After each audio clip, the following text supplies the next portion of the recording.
Have you ever heard of the most powerful witch of all time?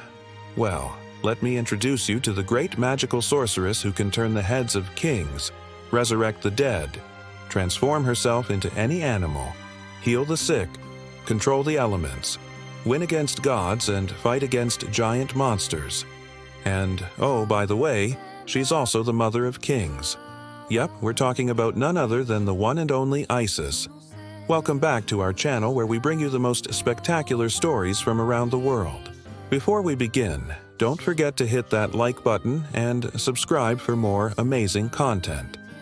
Now let's meet the one and only goddess Isis, the mother of magic. Isis was one of the most important goddesses in ancient Egyptian religion. She was the wife of Osiris, the lord of the underworld, and the mother of Horus, the king of Egypt. As the patron deity of the pharaohs, she was considered the divine mother of all Egyptians. Throughout history, she has been portrayed as a symbol of feminine power, motherhood, magic, and healing. She was so popular that people from different cultures, including Greeks and Romans, adored her too. But where did this extraordinary goddess come from? What were her powers, and why was she known as the Mother of Magic? Join us as we take you on a journey through the fascinating life and times of Isis, the legendary goddess. Isis was the daughter of the sky god. Her father was the air god Shu, and her mother was the earth goddess Tefnut. Some myths say that she was the sister and wife of the god Osiris. The story goes that after their marriage they went on to rule over Egypt together, bringing wisdom and order to the land. Their reign was a golden age, a time of peace and prosperity. However, their brother, Set, was envious of Osiris's power, and he hatched a plan to get rid of him. One day, Set invited Osiris to ride in a coffin that had been specially made to fit him perfectly. Then, while Osiris was inside the coffin, Set had it thrown into the river Nile. The coffin floated down the river until it reached the sea. It then sailed away across the Mediterranean Sea and landed in the city of Byblos, where it was found by some people who were cutting wood. They took the coffin to a nearby fig tree and made it into a pillar. But little did they know that this was no ordinary tree. It was actually a sacred sycamore tree, guarded by demons. And when the coffin was placed under its branches, the demons grew into full size and transformed into women. They carried the coffin into the tree and concealed it within its trunk. When Isis learned that her husband had been murdered by Set, she was filled with grief and rage. Determined to get revenge, she set out to find her husband's body. After searching for 7 years, she finally located the coffin in the city of Byblos.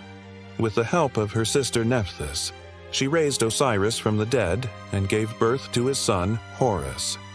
Then the two sisters fled from Set, who was furious that his nephew had been born. They hid in marshes where animals could take human form at will. There, Isis transformed herself into a cow and gave birth to Horus in secret. When Set learned of Horus's birth, he tried to kill the infant, but the goddess saved her son by turning him into a hawk. Set was furious and fought against the goddess, but Isis was too powerful for him. She used her magic to protect herself and her son, and even turned Set's children into enemies of Horus. In the end, Horus defeated his uncle, avenging his father's death and restoring order to the kingdom. Isis was considered one of the most powerful goddesses in the Egyptian pantheon, possessing abilities that could rival those of the gods themselves. She was a master of magic and could use her powers to heal the sick, raise the dead, and control the elements.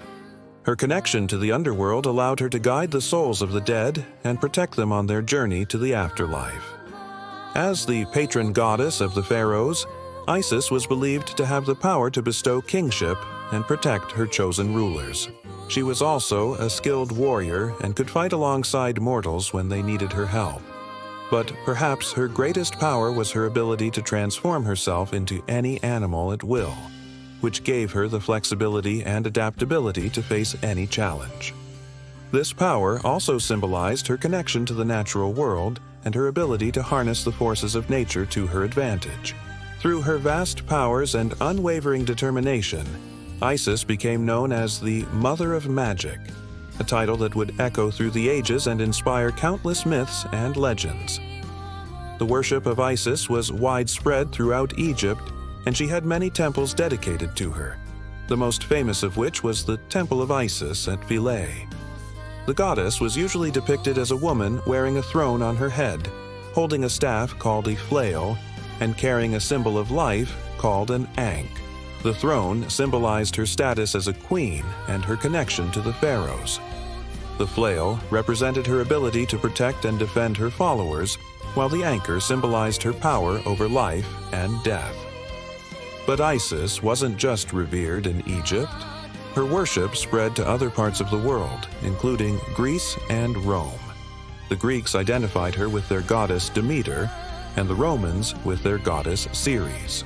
During the Roman Empire, Isis became one of the most popular deities in the empire and had a massive following among both pagans and Christians. In Greek mythology, Isis was considered a goddess of magic, witchcraft, and ghosts. She was associated with the moon and was said to have the power to change her shape at will. In fact, she was often depicted as a woman with wings, symbolizing her ability to fly and travel between the worlds of the living and the dead. The Greeks also believed that Isis could control the weather and had the power to cause earthquakes and other natural disasters. She was also known as a healer and was often called upon to help those who were sick or injured. As the goddess of witchcraft and magic, Isis was also associated with dark magic and was said to be able to curse those who had wronged her. However, despite her association with magic and witchcraft, Isis was also seen as a benevolent and compassionate goddess who could be merciful to those who respected her.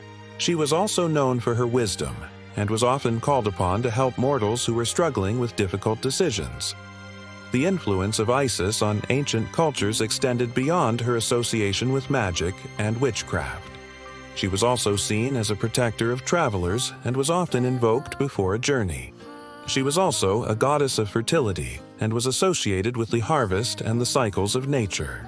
In fact, the ancient Egyptians believed that the annual flooding of the Nile River was caused by the tears of Isis as she searched for her husband's body. Isis's powers over the dead were perhaps her most well-known and feared abilities. She was said to be able to raise the dead and bring them back to life. And she was also able to communicate with the spirits of the dead and guide them to the underworld. In fact, it was through her association with the dead that Isis earned her title as the Mother of Magic. The ancient Egyptians believed that magic was a powerful force that could be used to control the natural world and even the realm of the dead. And Isis was seen as the ultimate practitioner of magic, capable of wielding its power to bring about incredible feats. The worship of Isis as the Mother of Magic continued for centuries, and she remained one of the most popular and influential goddesses in ancient religions. Her ability to control the dead and her association with magic and witchcraft made her both feared and revered. And her powers over the natural world and her ability to heal and protect her followers made her a powerful and compassionate deity. So, there you have it, folks, the extraordinary tale of Isis, the Mother of Magic. We hope you enjoyed this video and learned something new about this fascinating goddess. If you did, don't forget to leave us a like and subscribe for more amazing stories. And if you want to share your thoughts or ask questions about ancient goddesses, do it below. We love hearing from you and we appreciate your support. Thank you for watching. Until next time.